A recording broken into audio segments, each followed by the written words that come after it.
احتفاء بذكرى الإسراء والمعراج، احتضن مسجد بلال بن رباح ببلدية الشريعة ليلة البارحة بين صلاتي المغرب والعشاء محاضرتين، الأولى بعنوان أرض الرسالات ونشطها الشيخ مراد براهمي، والثانية بعنوان اليهود والأرض المقدسة ونشطها الدكتور أحمد شنتي. هذا وقد سطر القائمون على شؤون هذا المسجد برنامجا ثريا من المداخلات والندوات، وهذا على مدار أسبوع كامل سيتداول على تنشيطها ثلة من الدكاترة والأئمة والمشايخ. الدكتور توفيق شبيكي إمام مسجد بلال بن رباح ببلدية شريعة يتحدث عن مضمون برنامج ليالي الإسراء والمعراج. بسم الله الرحمن الرحيم. احتضن مسجد بلال بن رباح الليلة الماضية الجلسة الأولى من جلسات الإسراء والمعراج. هذه الجلسات التي يؤطرها مشايخ وأساتذة على مدار أسبوع متواصل للحديث عن رحلة الإسراء والمعراج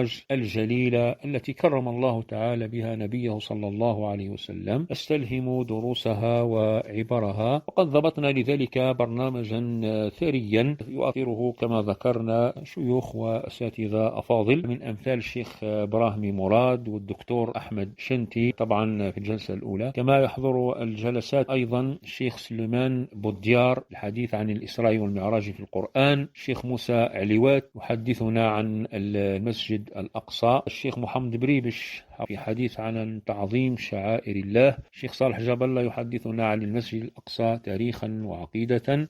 يحضر أيضا معنا الدكتور سالم عبد المالك في الحديث عن المسائل العقدية المتعلقة بالإسراء والمعراج. الشيخ عمر سعدون يحضر معنا أيضا في هذه الجلسات يحدثنا عن المؤمن بين المحن والمنح. كما يحضر هذه الجلسات الدكتور كمال العرفي في إشراقات من ذكرى الإسراء والمعراج. شكرا. لقناة على اليوتيوب راسلكم أحمد بوغر. السلام عليكم، لا تنسوا الإعجاب بالفيديو والاشتراك في القناة تشجيعا لنا لنستمر بنشر المزيد إن شاء الله.